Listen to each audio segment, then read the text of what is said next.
Norm Macdonald, a natural-born entertainer. Turd Ferguson. That's not my name. He will definitely be missed. Everybody, what's going on? Welcome on in. I told you I was coming back.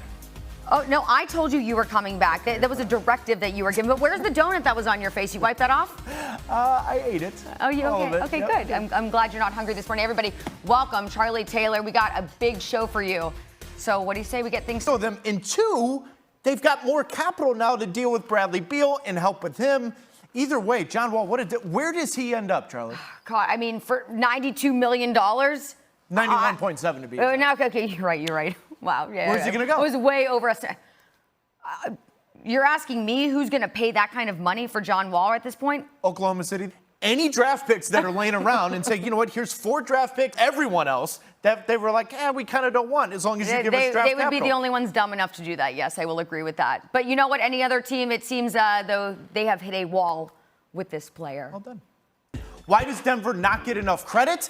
And now we want to see where they are in the power rankings. You don't know how to work this. I do. Listen. Fingers crossed. So let's do our power rankings. Ready? I use the Etch-a-Sketch on the regular, okay? Yeah, I'm not used to these high-tech tools, okay? But let's see what you got. Clippers 5. Not sold on them whatsoever. Still don't think there's enough. I get Paul George has gotten a little bit better, but he's not there. I wanted to put Portland here, but Dame time doesn't have enough. They've lost Carmelo Anthony. There's just not enough there, although Dame in and of itself could maybe be in this group by himself.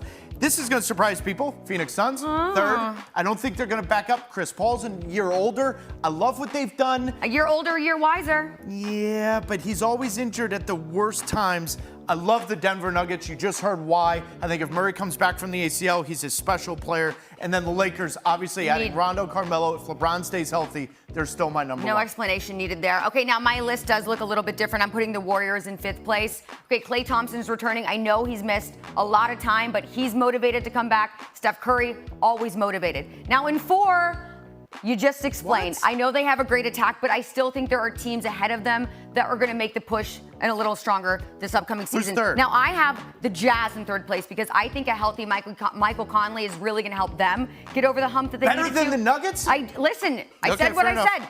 In number 2. Cut her mic. Go ahead. Don't cut any mics. Number 2, I have the Suns. Now, you say Chris Paul, he is another year older, but I think he's a great leader. I think that he has all of the ambition in the world to take the team where it needs to be. Devin Booker, same thing. And in number 1, I have the Lakers. Really no explanation needed. They're at the top of the hill in the Western Conference. All right, so let's just take a mental picture of this, right? Okay. At the end you of the all year, take a mental picture as well. One Gordon to another Gordon. For him, where do you think that man ends up? Well, we know that Jerry Jeudy's out with injury, high ankle sprain. So I think the Broncos could be a logical landing place for Josh Gordon. Yeah, and I like that idea because it's going to keep him away. He needs a coach. Could be a distraction. Do you really want to distract team going very far? But you do have coaches because they lost Sammy Watkins. But Denver's interesting because they may just want to try and sign him and doesn't end up with Andy Reid and Patrick Mahomes. Okay, well, that will be very interesting. You're looking at me out of your side eye. Here's the man we need in our life, ESPN college football analyst Paul Finebaum, joining SportsNation for a little college football fill in the blank. Paul, you ready? Already lost. I'm going to spare you the inclusion of Iowa State. However, Paul, blank teams have a chance of winning the national championship because I think it's only one. Well, that tells you more so than anything else. Stay with James Franklin because they're obviously going to be playing Auburn at Beaver Stadium this weekend. College game day will be there. Paul, from my sport, we often talk about atmospheres. I've never asked you this, so I'm going to ask you this live on television now. The best atmosphere in college football is what? He went off the record, though, right? He did run off the record. The mic wasn't that was off the record. That was off the record. Don't Paul, use it. Thank you so much.